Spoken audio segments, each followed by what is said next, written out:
Hello, everyone, and thank you all so much for tuning in to our virtual town hall conversation today on the climate crisis. I am truly excited to be joined by my colleague, Congresswoman Kathy Castor, Chair of the House Select Committee on the Climate Crisis, as well as our incredible panel of local experts and advocates on climate and environmental justice. We are joined tonight by Elizabeth Turnbull Henry from the Environmental League of Massachusetts, Dr. Gaurav Basu from Harvard Medical School and Cambridge Health Alliance, and Roseanne Bon Giovanni of Green Roots. Thank you all for joining me to talk about what is really the defining challenge of our time, confronting the climate crisis and mitigating its impact on our communities and future generations. And we know this isn't a hypothetical problem. It is an existential crisis that is devastating communities across the globe right now. Unprecedented extreme weather events like record-breaking hurricanes and heat waves are becoming more common each year, threatening the health and safety of billions of people. Low-income families and communities of color are living on the front lines of the climate crisis and are too often disproportionately harmed by home displacement, air pollution, and other byproducts of environmental injustice. And now we are facing a global pandemic that has exposed and exacerbated these existing inequities and made our ability to respond to natural disasters even more difficult. At the same time, we are in the midst of a long overdue truth-telling in this country about the systematic racism that pervades all aspects of our society, including disparities in health outcomes and economic opportunity. The devastating effects of these intersecting global crises will only get worse unless we commit to bold, transformative action. But this catastrophe also presents us with an opportunity to build a new framework that prioritizes a resilient, clean economy, environmental justice, and public health. And now I'd like to turn it over to my colleague and friend, Representative Kathy Castor, Chair of the House Select Committee on Climate Crisis. Chairwoman Castor has represented Florida's 14th congressional district since 2006, and she is a national leader on clean energy, environmental justice, coastal protection, and addressing the climate crisis. Chair Castor, we'd love to learn more about the Select Committee's new action plan to solve the climate crisis and how these recommendations are a roadmap for us in this historic moment to recover and rebuild a more just and equitable economy. Kathy, thank you so much for joining us. Well, Representative Clark, thank you for the opportunity to join you this afternoon. It's great to be here with these outstanding advocates from your neck of the woods up there in Massachusetts. I'm coming to you from Tampa, Florida, and we have a big thunderstorm. So if I flinch at some point, no worries, we're used to that here. But I want to thank you, Catherine, for all of your encouragement along the way. You know, you all are so fortunate to have Congresswoman Clark representing you in the U.S. Congress, especially at this point in time, because she is a fierce advocate for making change and doing the things we need to do to tackle the climate crisis. So thank you for your support of the Select Committee and our big report that we rolled out at the end of June. It's a science-based report. It comes after over a year of outreach and study, listening to scientists, but stakeholders all across the country. And I thought I'd hit a few highlights first, and then we can get into some of the environmental justice provisions. Like I said, it follows the science. That's never been more important than it is right now, whether you're talking about COVID or climate. But what the science tells us is that we've got to get to net zero greenhouse gas emissions, carbon emissions, as soon as possible, but no later than 2050.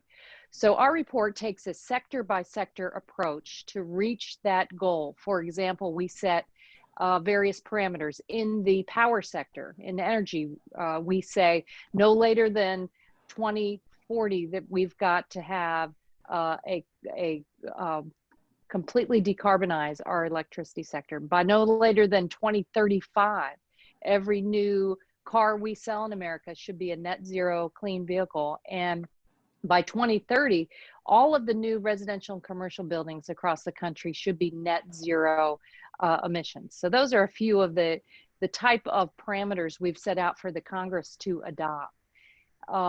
We did have it modeled by the nonpartisan think tank Energy Innovation, and they said if we establish a clean energy standard and say we're going to be 100% clean by the year 2040, it would create over 500,000 jobs every year to get there. And think about what that will mean coming out of the COVID-induced recession. Hundreds of thousands of good-paying jobs to modernize the electric grid across the country and help make our communities more efficient and put money back into the pockets of many of our neighbors. The modeling said that we could save at least 62,000 lives every year through 2050, and that we would see about $8 trillion in climate benefits, health benefits and climate benefits, if we were to enact our roadmap. So, and the other good news is that the recommendations they were able to model, they say we can get about 90% of where we need to get with reducing greenhouse gas pollution. And there were some portions, some recommendations they couldn't model. So if the Congress can move on this, we can get there. We can do it. Remember, the climate crisis is a human-caused crisis. That means humans can fix it, and I firmly believe that. The report is also built upon a foundation of environmental justice and fair labor standards for workers. We know that there are many communities across this country that have long borne the burden of toxic pollution, air pollution, water pollution. These are communities of color, particularly low-income communities, tribal and indigenous communities. They are disproportionately burdened and harmed by the cumulative exposure to air, water pollution, and climate impacts. So people who live in these communities are also more vulnerable to climate change. And I think we've seen recently more exposed to COVID as well. So we recommended in our report a number of solutions. But we didn't just come up with these on our own. What we learned along the way, it's very important to listen. So we listened and we heard what groups all across the country think need to happen, and that's built into our recommendations. Equitable and just climate policy must do more than cut carbon pollution. It must tackle the legacy of environmental racism and build a clean energy economy that provides tangible improvements to people's lives. This can't be theoretical. They have to see what it means to weatherize their home and reduce their electric bills. They have to see the clean and green electric buses throughout their community, reducing asthma rates. Federal policymakers must develop and implement climate solutions that also meaningfully involves the environmental justice communities. They have to have a seat at the table, and we're proposing to embark on a large capacity building effort as well. So I'll look forward to getting into a few more specifics on that and hearing from the others on the panel. So thanks, Catherine. Oh, thank you. Thank you so much, Kathy. Your leadership on this issue has just been just amazing to watch, and to pull this report together in the time that you did. And it really is so comprehensive. And as you said, this sector by sector approach. So we just thank you so much for being the leader that we need at this point in time. And now I'd like to introduce a local leader, Elizabeth Turnbull Henry. Elizabeth has served as president of the Environmental League of Massachusetts since 2017, leading the organization's pragmatic but ambitious advocacy efforts to push Massachusetts to be a national leader in environmental policy and charting a path to net zero emissions. Elizabeth is committed to carbon pricing, expanding offshore wind, and supporting environmental champions in office. Elizabeth, thank you for joining us. And could you share a bit about the policies you are working on the state level and how they relate to the Select Committee's recommendations? Oh, absolutely. Well, it's such a privilege to be here. And Congresswoman Clark, I echo Chair Castro's words about your leadership. We were so pleased to honor you at our last Earth Night, back when we could all meet for parties together. And your words in that forum were really moving. And Chair Castro, you know, I think I can speak for all of us on the panel when I say that this is a meaty, well-considered report and its time has come. So thank you very much for all of your work. You know, for those that don't know, ELM, we turned 122 this summer. We've been advocating for Massachusetts to lead the nation in environmental policy since 1898. And we really do believe what you said, Congresswoman Clark, that Massachusetts has the ability to model replicable policies that other states and nations can implement on climate. And so we were pleased to see a couple of Massachusetts models in that action plan, and also pleased to see proposals that we should quickly adopt at the federal level and here at home. You know, the emphasis on centering racial justice and environmental justice, on really embracing the economic development and job opportunities, rapidly modernizing our grid and our transportation infrastructure, getting serious about pre-disaster prep and climate resiliency, and a lot more. So, you know, you asked me to provide a bit of context on for Massachusetts. And I'll say, you know, here in the near term, it's a really interesting moment because thanks to advocacy across the state, including Roseanne, you from Green Roots, there's a pretty meaty climate bill being debated right now between the House and the Senate in the conference committee. We're committed to getting a really great bill out of that committee and to Governor Baker's desk this fall. And there's a lot that we're pushing for, but I'll call out 3 priorities in particular. First, you know, I think the advocacy community is united in calling for long overdue environmental justice provisions. Also, we believe in setting very strong interim greenhouse gas targets of like you, at least 50% by 2030. And here in Massachusetts, we have a tremendous opportunity for offshore wind, and we're pushing to raise the offshore wind procurement target to be at least 6,000 megawatts. So that's, you know, near term, a lot of energy is going there. And over the next year, you know, Massachusetts has just a profound opportunity to set in motion an economic recovery that can serve as a springboard for our climate, environment, public health, and racial equity goals. I'm going to name what I think are arguably 4 of our biggest opportunities, although the opportunities are really myriad. You know, first is transitioning to renewable energy and particularly accelerating the build out of responsibly developed offshore wind. When you look at the modeling, offshore wind is going to be at least half of our energy supply by 2050, and we really got to get started now. Second, curbing transportation pollution, which is 44% of the emissions in Massachusetts and a big driver of health problems. So we're focused particularly on doubling down on electric vehicles and embracing this regional transportation and climate initiative with 11 of our neighbors. Third, retrofitting homes and buildings for efficiency and for heat pumps, and updating our just ancient building code for the future. And then funding municipal climate resiliency projects in cities and towns across the Commonwealth, putting people back to work with shovel-ready projects to make our wonderful state more resilient. And I'll just close by saying, you know, we feel strongly that it's time to take an equity lens on all of this, recognizing that so many communities have borne disproportionate burdens for too long. So thank you for the opportunity to join you tonight. I look forward to the Q&A.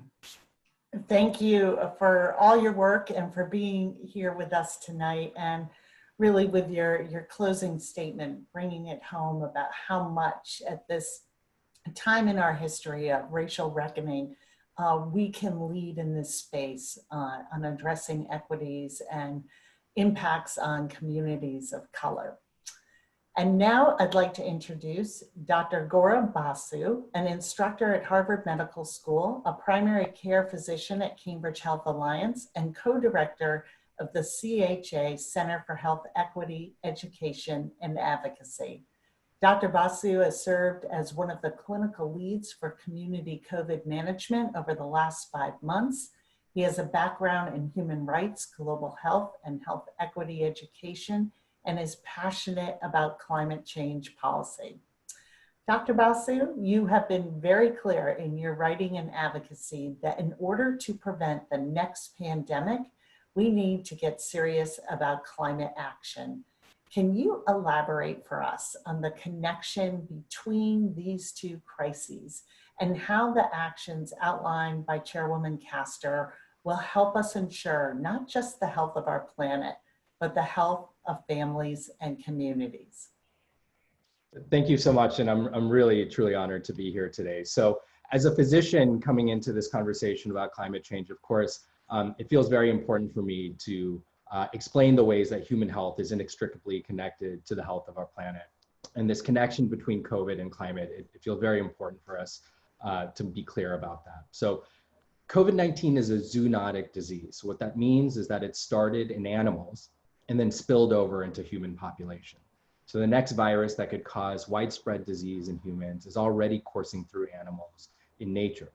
And deforestation, runaway agriculture, encroachment into natural habitats, decimating our ecosystems and biodiversity, all of those things make the next pandemic more likely and also destabilize our climate.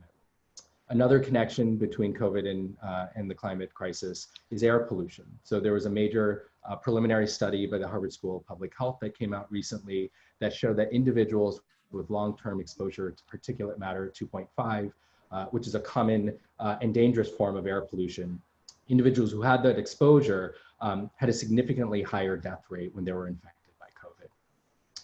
And finally, this virus and emissions, they're both invisible enemies, but they cast a die on the fractures in our system, the ways in which our systems have broken down and have enabled long, deep standing racism and inequities. So communities of color like Chelsea that Green Roots advocates for, poor communities, disproportionately impacted by climate change and COVID. So climate change is a threat to everything I care about as a doctor. On dangerously hot nights like the ones we've had recently, I worry about my frail elder patients who suffer and sweat through their sleep without air conditioners. I worry about the children who time and time again have to go to the hospital because of asthma attacks because of the air pollution around them. I think about pregnant women. A major recent meta-analysis showed the impact of both heat and air pollution on pregnancy outcomes such as premature birth, low birth weight, and stillbirths. And as a global health physician, I know that climate change impacts food insecurity and water scarcity. It makes the horrifying scenes in Bangladesh more common. So in June, Bangladesh was decimated by Cyclone Amphan, the strongest cyclone ever measured in the Bay of Bengal. And now, just a month later, they're inundated. A quarter of the country is underwater because of new floods. And this is all in the midst of a surge of COVID cases in the country. And the average American emits 33 times more greenhouse gas emissions than the average Bangladeshi. It's also important that we understand that climate is impacting our district right here. The Northeast of the United States is the fastest part of the United States to warm. While most of the United States has warmed about 1 degree Celsius, Middlesex County, where I live, has warmed nearly twice that amount to 1.7 degrees Celsius. The city of Cambridge, where I live, their data is in the best scenarios that we know right now. We'll go from 11 days of having 90 degrees of heat or more, 11 of those days a year, to 41 in 50 years. But here's the thing, I can feel overwhelmed, I can feel paralyzed by the work ahead of us and the consequences of the climate crisis. But I'm also completely convinced we have everything we need to turn course. And I picture a world in which we've implemented climate solutions, and I truly believe our best days and our healthiest days can be in front of us. And I think actually at the heart of it, what I believe is that climate change is fundamentally about relationships. It's about our relationship to the earth, to each other, and to future generations, and that it speaks to our common humanity, our interconnectedness, We just can't take care of each other. I became a doctor because I want to take care of people. And I know we just can't take care of each other unless we take care of our earth. And it's fundamentally an issue of equity, of justice. It's not dignified that we allow communities to be sacrificed so that other people can benefit. That's just not right. And we should feel that kind of within our bones. And as a parent of 2 young children, I know all of us feel the urgency to be able to look them in the eye and know that we are fighting to create a sustainable future. And Congressman Castor and Congressman Clark, I'll tell you, I was saying this before we started, I am a tough critic on climate policy, and I am tough. And my criteria is, do I really feel like lawmakers are fighting to protect our children, all of our children, no matter where they're born, what they look like, what color their skin is. And I want to close sincerely and genuinely with some deep gratitude to Congressman Castor and Clark. When I read the Select Committee's report, it's responding to this crisis. And when I read it, I feel like Congressman Castor is fighting for our children. I think it's bold, I think it's urgent, it's rooted in equity, it's wide-ranging, and it's evidence-based. It is scientifically based. I can tell you as a physician that is absolutely true. So I'm deeply impressed by the Select Committee's work. I'm determined to see it into law. The stakes cannot be higher. We have to vote, and that is the urgent work for us right now, so that we can rebuild this world. A lot has fallen apart, and it's our work to rebuild it to be more fair and more just, more healthy. Thank you. Oh, thank you so much. And I am happy to bask in the glow of the good work of the Select Committee and Chairwoman Castor. But someone said recently, and your words, your powerful words remind me of it, that there's no such thing as other people's children when it comes to addressing the climate crisis. And this pandemic has brought into stark relief inequities that we knew were there, but it also has highlighted how united we are and dependent on one another in our common humanity. So I hope we will take those lessons forward to address this as well. And our fourth panelist is last but certainly not least. I'd like to introduce Roseanne Bongiovanni. Roseanne serves as the Executive Director of Green Roots, Inc., a community-based organization that is dedicated to improving and enhancing the urban environment and public health in Chelsea and surrounding communities. For the past 21 years, Roseanne has implemented and managed the environmental justice work carried out in Chelsea, formerly through the Green Space Committee and now through Green Roots, leading successful grassroots efforts to significantly improve Chelsea's air quality. Her leadership has earned her numerous accolades, including the NOAA Environmental Hero Award in 2006. And she is a mother of 2 strong-minded children, greatest accomplishment of all. Roseanne, thank you for joining us. We'd love to hear more about your work and why it's so important that we center environmental justice in this fight against climate change. Yes, thank you so much for the invitation to participate on this panel. I feel honored to be in your company this evening, and thank you, Congresswomen, for your leadership and your dedication and your power to put our communities first and foremost. So thank you so very much. As you said, I am the Executive Director of Green Roots, and we're a community-based organization located in Chelsea, in the epicenter of the coronavirus in Massachusetts. And we engage and empower residents from Chelsea and East Boston, 2 of the most overburdened communities in the state. And so what I'd like to offer you today is just an inside look at what it's like to live and work in Chelsea. I'm a lifelong Chelsea resident, and I'm raising my children here. A very intentional decision to stay in this community, which I was raised in and love very much, but which has many, many, many challenges. So for folks who aren't familiar with Chelsea, we're the smallest state in we're the smallest city in Massachusetts at 1.8 square miles. And we have upwards of 45,000 to 50,000 residents living within 1.8 square miles. To put that into context, about 1/3 of our total landmass is zoned for residential. So essentially we have 40 to 50,000 residents living in one third of 1.8 square miles, very densely populated community. And on the banks of the Chelsea Creek, we store 100% of the jet fuel that's used at Logan International Airport, 70 to 80% of the region's heating fuel, and road salt for over 300 communities in New England. We're also home to the largest privately owned produce distribution center, which sees thousands and thousands of truck trips into and out of the center every single day. And that center serves all of New England and some southern Canadian provinces and some mid-Atlantic states.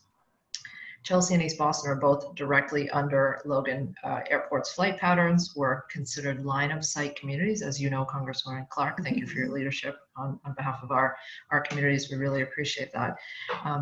And so in Chelsea, where 80% of our landmass is impervious. So, and some studies have shown that in some areas of the city, we're 40 degrees hotter than the ambient air temperatures. And we have a significant dearth of open space, green space, and canopy cover. And so all of that compounded by our significantly compromised public health. We have some of the worst public health statistics in the entire state with increased or raised cases of asthma, cardiovascular diseases, major strokes, and other illnesses, cancers, obesity, and diabetes, all made us much more vulnerable and likely to be impacted by COVID-19. Now, as Green Roots and environmental justice organization on the front line, we always said we're going to be hit first and worst by a climate event, and we may not be able to rebound. How are we going to be prepared for this? And so what we've worked on over the past several years is really engaging the most impacted and vulnerable residents and empowering them to be at the decision-making table and to voice their concern, because as Dr. Basu said, it's the folks on the ground who are the experts who know what's best for their community. And know, as the chairwoman said, that the cumulative impacts of all of these disproportionate burdens weighs heavily on each of our shoulders. So we expected a climate event. We never expected a pandemic. But when that pandemic hit, the community did what it knows how to do best. It collectively came together rapidly, with all politics and egos aside, and everybody worked collectively to address the significant impacts of COVID-19 in Chelsea. And I know that you all have seen on the news that made the nation and international news that Chelsea had long lines of folks waiting for the pop-up food pantries. Since COVID-19 hit our community, we've given out through a number of different pop-up pantries throughout the city over 100,000 meals, and the need is still there. While the media has gone away, the lines of folks still waiting in line to get boxes of food are still wrapping around city blocks. The only difference now is that when you saw in March or April people wearing puffer jackets and hats and gloves, now they're all fanning themselves because they're sitting in essentially a frying pan in the middle of the city as it's so incredibly hot. And we're seeing that folks are getting sick and dying in unprecedented numbers in communities like Chelsea. At the peak of the pandemic, we had 6 times the state's rate of infections. And that number, while Massachusetts has celebrated, declines over the past month and a half, 2 months, declines in infection rates, Chelsea has continued to be some of the highest in the state. We saw just recently that the governor issued a tiered approach or colored approach, and only 4 communities were ranked red as serious, and Chelsea was one of them. So we continue to see the economic impacts and the fallout. And while there has been an eviction moratorium in the state, we're still seeing that people are displaced. They're deeply concerned about having to pay rental arrears and choosing rent or utilities over food. And the issues and the concerns just keep going on. And as all of you have said, there is no doubt in our mind that the climate impacts that we've been experiencing over the past several decades have exacerbated our community's likelihood of getting COVID and being so significantly impacted, and that the systemic racism that has played out in our country for decades has made low-income communities and communities of color like Chelsea be at the forefront of this burden and this fight. And so I just want to thank each of you for the work that you do, your leadership, and for continuing to put low-income communities and communities of color like Chelsea first and foremost. Thank you. Thank you, Roseanne. And unfortunately, one of the communities in my district, Revere, is right there with Chelsea. And I remember one of the Boston hospital administrators saying to me that 4 communities, Dorchester, East Boston, Chelsea, and Revere, usually would make up about 11% of the ICU population. But during this pandemic, it has been over 40% just from those 4 communities. And these impacts continue on with all these intersecting crises of hunger and eviction, unemployment that we are seeing and experiencing. So let's stay with that topic for a minute, because this plan does take a critical step of centering frontline communities that bear disproportionate impacts of climate change. And we've seen that play out in the pandemic with people of color dying at much higher rates. So looking to the long-term solutions in this plan, how will it correct these imbalances and ensure that frontline communities have the resources and opportunities they need to recover and prevent these impacts in the future? Well, Kathy, you want to jump in? I do. Boy, and all the panelists have really brought it home. So let's talk specifics, because here we have a 500+ page roadmap in it, and I hope that I can convey that means that environmental justice considerations have to be central in every policy. And fortunately, we weren't starting from scratch on this. You'll see we highlight a number of existing pieces of legislation. One is from the chairman of the Natural Resources Committee, Ro Grijalva, and my colleague from the Select Committee, Don McEachin from Virginia. They have drafted the Environmental Justice for All Act, and that came after about a year of work with EJ communities all across the country. So our report reinforces their bill and builds upon it. And here are a few of the things that we think right off the bat need to change in the law. We need to create a private right of action under the Civil Rights Act for disparate pollution impacts.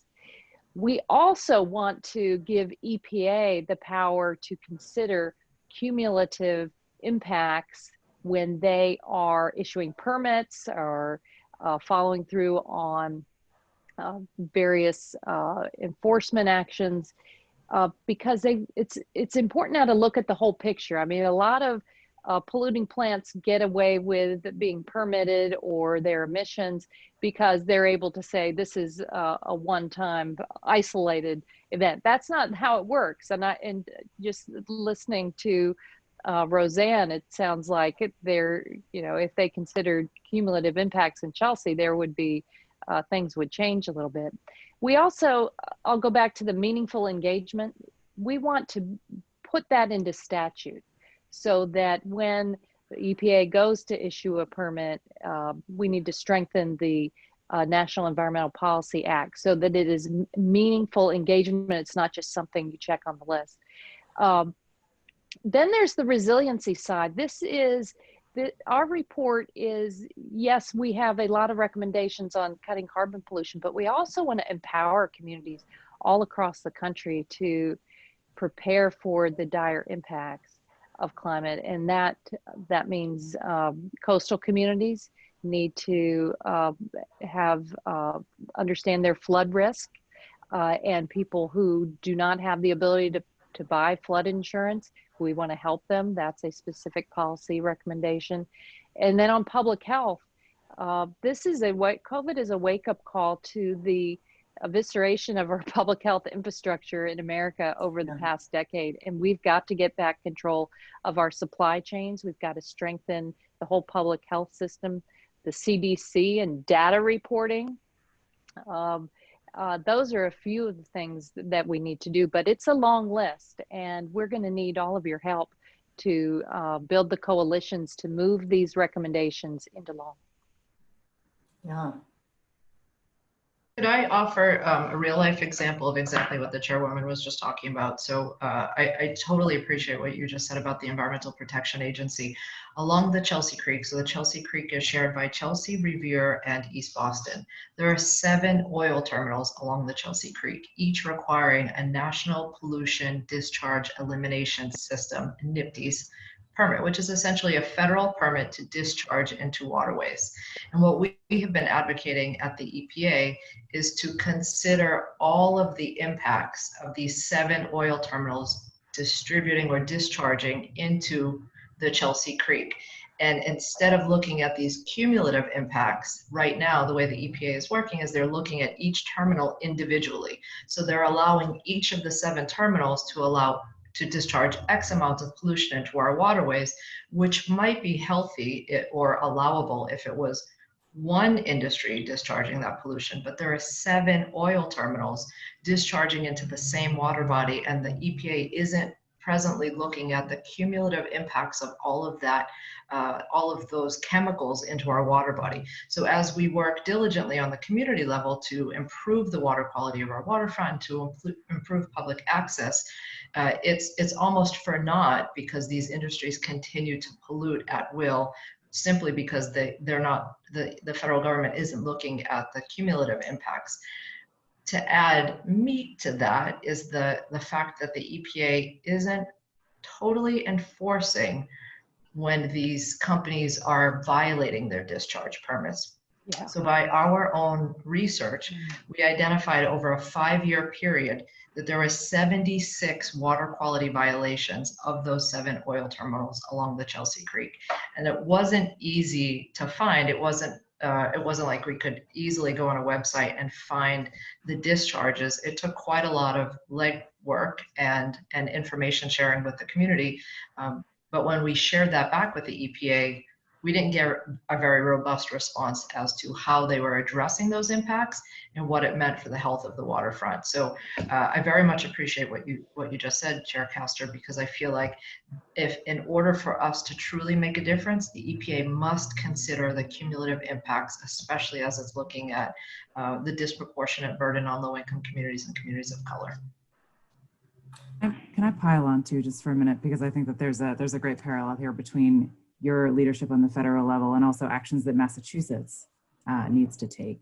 We also don't assess cumulative impacts in the NEPA process for state permits, nor do we yet have a definition for environmental justice in state statute. And I think this surprises people, but there are basic environmental justice protections that are also long overdue, and similar lags in enforcement. I mean, our Boston Globe data has revealed that Mass DEP, which is an agency that ELM fights hard to support, make sure they have the resources that they need. And we've seen that their own enforcements have fallen off 75% over the last decade. I mean, I think that there are troubling echoes at the state level, the same as we're seeing at the federal level.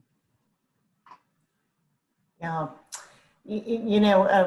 talking about what we would like to see and some of the enforcement that we're not seeing, what I'd be interested in what all of you see as the most harmful rollbacks that we've seen from this administration in protections, and how do we address those? And, sort of how do we begin to tackle those rollbacks and the impact they've had? Maybe I'll hop on one. I mean, I think about transportation a lot these days because it's the largest source of greenhouse gas emissions in the US. And so this rollback of fuel efficiency, no, we've got to be thinking about and talking about more than efficiency and getting to full electric vehicles.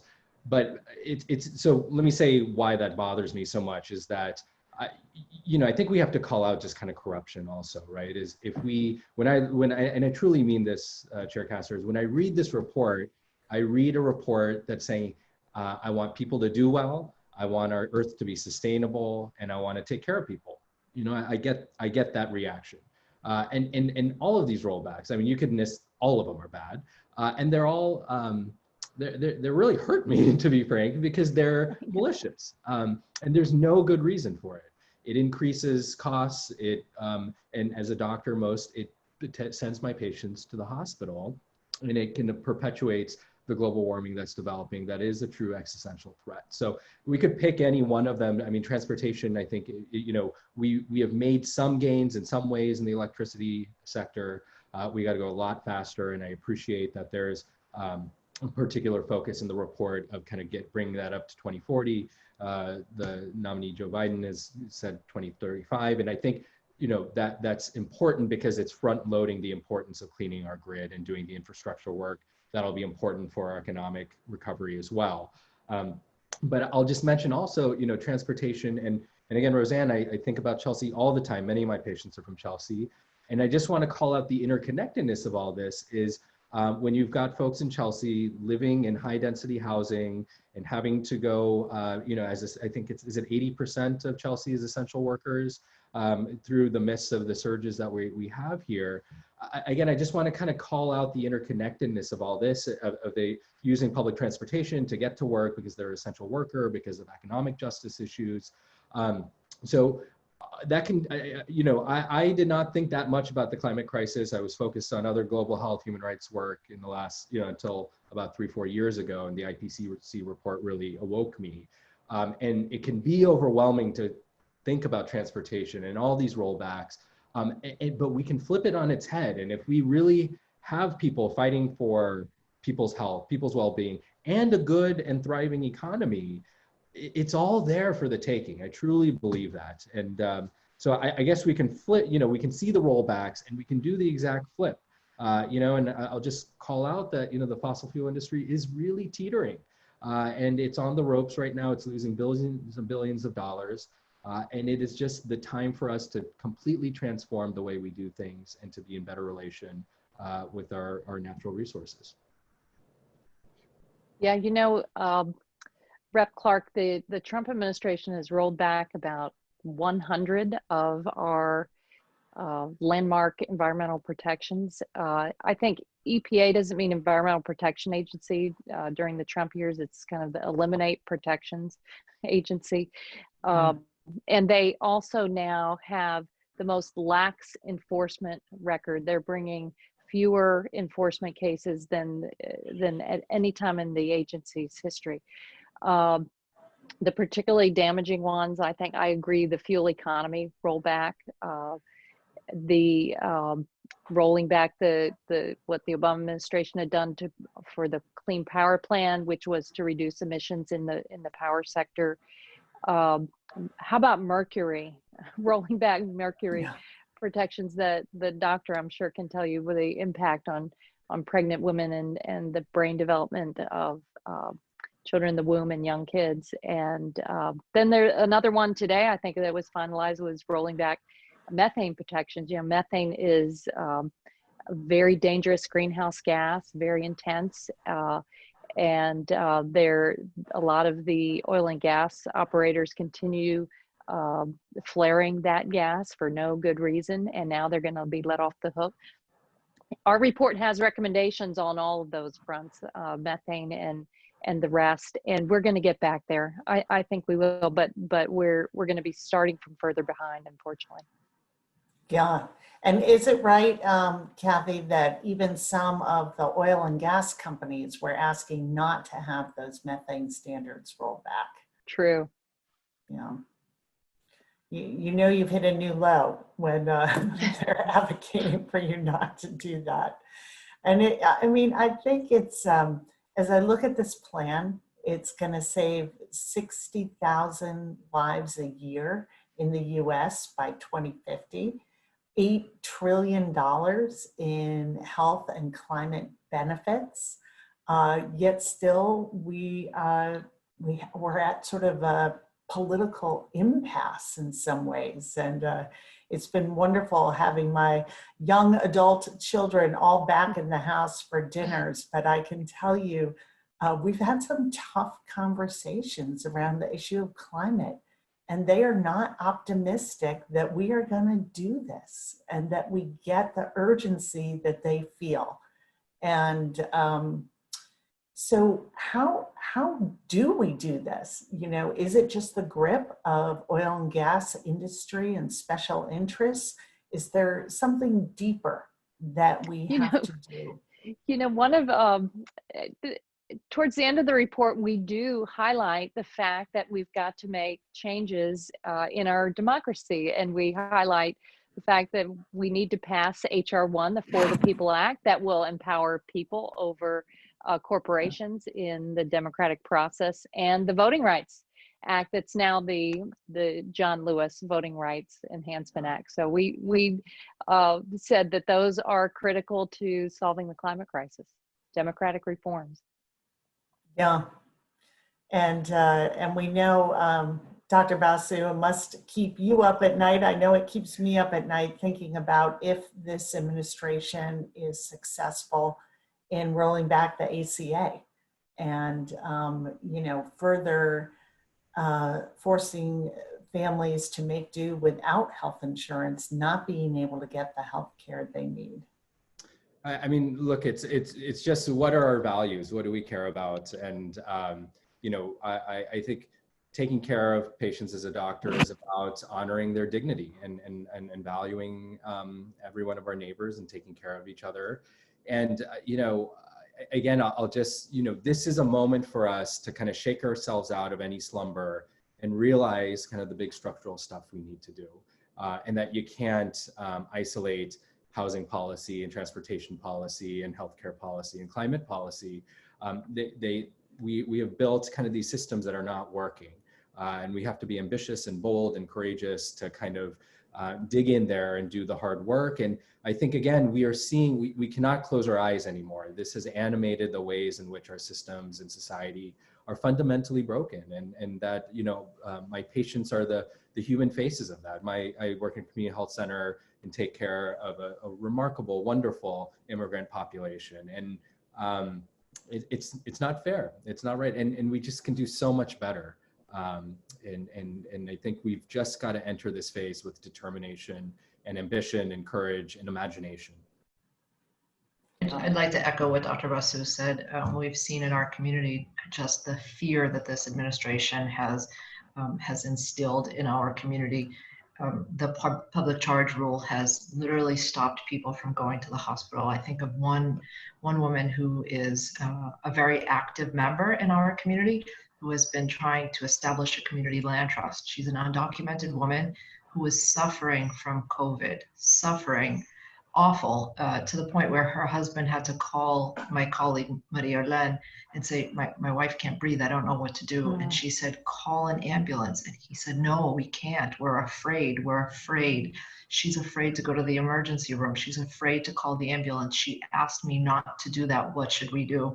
And ultimately we said, you have to, it's a matter of life and death. If she doesn't get to the hospital, she might not get the care that she needs. She ended up going, thankfully she listened to us and got into that ambulance and went to the hospital and was in the intensive care unit for 3 weeks, in the hospital for a few weeks after that, and then in rehab for an additional 3 weeks. Wow. So, you know, the fear that our community has just to access care is already there. I can't imagine that even more rollbacks to the ACA are just going to continue to make our communities even more unhealthy and unlikely to get any service that actually benefits them. I heard a very discouraging statistic yesterday that 6 out of 10 immigrant families in Eastern Massachusetts are suffering through food insecurity at this point. 6 out of 10. And, you know, one out of 6 children too in Eastern Massachusetts are going to bed hungry. And can I just say one word? You know, I think sometimes we understate, and I appreciated that the report really spoke to kind of the global nature of this. And that's why I did want to kind of bring up Bangladesh, is that, you know, the global South is being impacted, you know, dramatically disproportionately by what rich countries are doing, you know. And so I appreciate just kind of the focus that we've really got to have a global perspective on this all as well.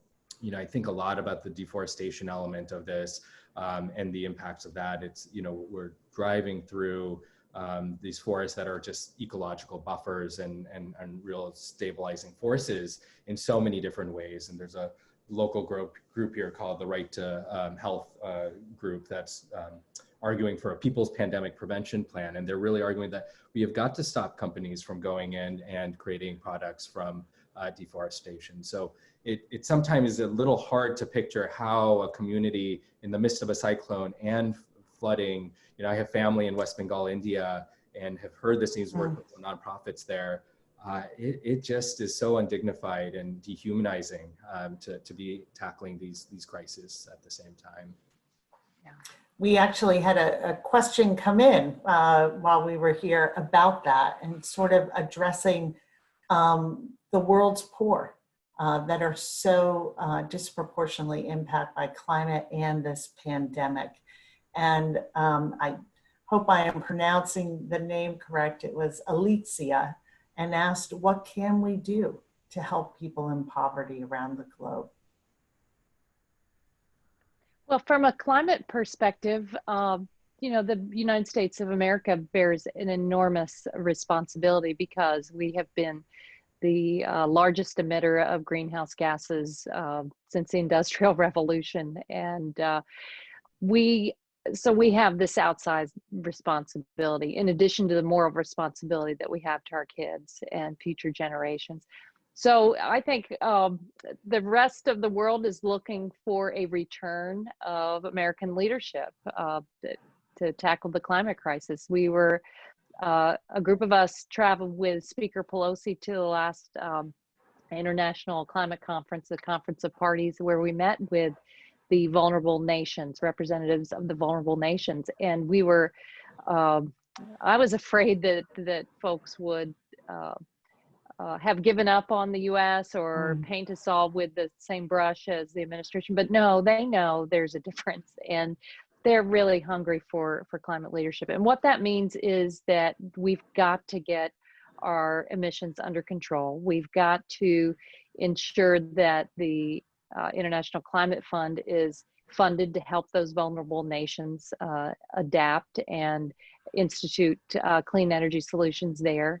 And in our report, one of my favorite sections is the international, where we recommend infusing all of our international initiatives like the Peace Corps and Fulbright and USAID, infusing that with the climate mission as well. And I just know that this younger generation, they are ready to tackle this at home and abroad. And that gives me a little bit of hope too, just working with so many young people who are ready to take this on. Thank you for that. Well, let's bring it to our coastal states here of Florida and Massachusetts. This plan talks a lot about bolstering climate resiliency and coastal resiliency by investing in protection and restoration of national barriers, how we address acidification and harmful algae blooms. This is so important to our local communities, and this plan would create an investment tax credit to deploy more offshore wind energy products and continue to invest in research and development. Elizabeth, maybe you can speak to how this would build on the work that Massachusetts is already undertaking.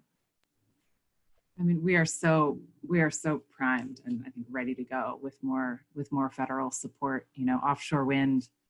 There's enough wind and water off of our coast to power our economy, to power all of New England a couple of times over. I mean, there's just profound energy potential there, and tens of thousands of jobs. We anticipate that to achieve the amount of offshore wind that New England needs by 2050. We'll be marshaling $100 billion in private capital to build out those offshore wind turbines. And man, what a tremendous amount of jobs and economic activity that represents. And in some of our coastal communities that need that economic activity now more than ever. So, I was really personally pleased to see the offshore wind pieces in the plan. And I'll also say that Massachusetts has done a lot to plan and to identify the resiliency interventions that are needed at the city and town level. more than 2/3 of our communities have undertaken this municipal vulnerability planning process. There are millions and millions of dollars of shovel-ready projects. Some replacing culverts, removing unnecessary dams, creating nature-based solutions along coastlines, protecting rivers that are more likely to flood, and coastlines that are at risk of erosion and inundation. And so we just need the money, right? We just need the money and some more support, and we can get these communities to work tomorrow.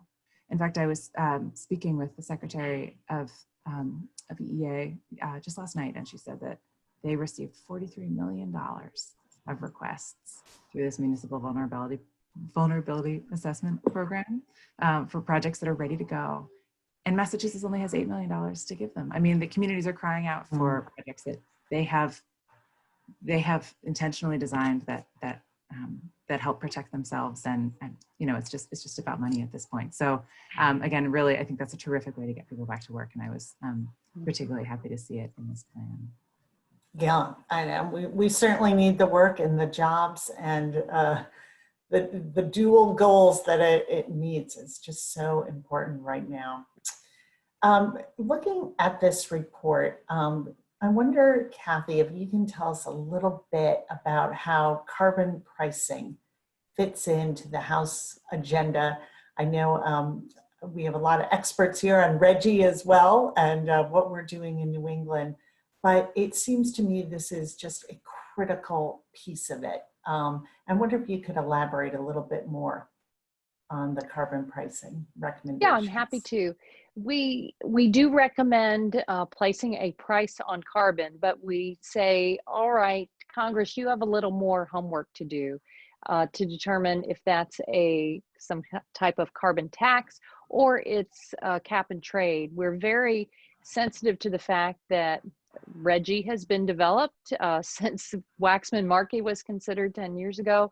California is joining in with other, I guess, parts of Canada to develop a cap and trade system there. So we recommend determining what the best course of action is. It may be building on RGGI and building that out, or it might make more sense to do some direct carbon tax, but we say Congress has to do that. But we also found that a price on carbon is not a silver bullet. And that's why we've recommended performance standards in the transportation sector, in the power sector, and green building, and we need to do a whole lot more in energy efficiency too. Yeah. What about carbon capture technology?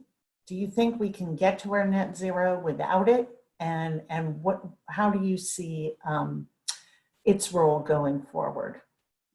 Well, there are different types of carbon capture. For the industries where we do not have any solutions yet on how to reduce CO2, for example, steel making, how we make concrete, cement, certain industrial processes, we say, yes, we need to develop carbon capture. We need to fund R&D there and develop those type of answers. When it comes to oil and gas extraction, that's where a lot of oil and gas companies, fossil fuel companies, like to highlight carbon capture as a be-all, end-all answer. And we didn't find that. So we said, if you're going to use carbon capture to increase your carbon footprint or exploit resources, then that's not the way to go. But when you look at the international problem, it sure would be nice to have American ingenuity find the answers for capturing carbon. And then we also recommended R&D investments in carbon removal. It's starting to get off the ground, but people question it, but we think it would be worthy of investment in R&D, and maybe with American ingenuity and working with partners across the world, we could come up with some innovative answers. That's great. So one thing that also strikes me about this plan is it really prioritizes workers and a just transition, particularly by including provisions that strengthen strengthen a worker's right to organize. And as we look at agriculture and our nation's farmers that have a crucial role to play in this plan, we must also support these efforts with strong federal investments for mitigating flooding and also soil health practices that can make land more resilient, also potentially have a role in carbon capture as well. What is this going to look like in practice, and what changes do you see coming for the agricultural community? Yeah, we found in our research and listening to folks all across the ag sector, it became apparent that farmers understand better than anyone about the changing climate, because their crops are being impacted, livestock's impacted. I had a good roundtable here in Florida with a pretty darn conservative group of cattle ranchers, citrus growers, dairy farmers, and they were all at the table saying, we're going to lose our livelihoods unless we come up with some answers, and they want to be part of it. So that means research, and it means funding the ag extension offices, because they're a trusted partner for a lot of the folks in ag. It means compensating farmers if they can sequester carbon. There's so many great natural solutions out there. The indigenous tribes across the country also want to be partners here, and they need to be respected and listened to as well. And then we think on our public lands all across this country, we need to aim to conserve at least 30% of all public lands by 2030, and rather than exploit them, turn them into climate solutions, whether it's solar, wind, or helping to sequester carbon in other ways. Yeah, going back to some of the comments Elizabeth made, are there certain jobs that you would prioritize right now to help us meet these dual goals? The question for me or the chairwoman?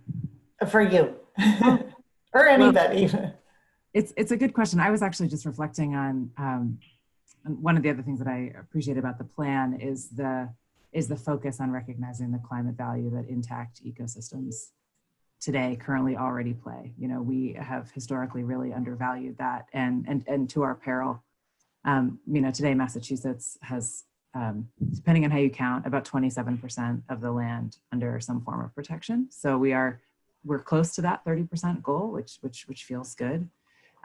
It's also interesting to me that in COVID, and speaking, Dr. Basu, to some of your comments earlier, just about how all of these issues are intersecting, our state parks have received between 100 and 300% increases in usage since since COVID began. I think people are reconnecting with the natural world in new ways, and also valuing, finding some intrinsic value in ways that they might not have before. But you asked about jobs, Congresswoman, and I think I'll go back to three of those recommendations that I think are most exciting in Massachusetts. We have millions and millions of buildings here. 80% of our building stock is still going to be here in 2050, and so we've got to hop to and weatherize it and electrify the thermal load as quickly and as equitably as we can.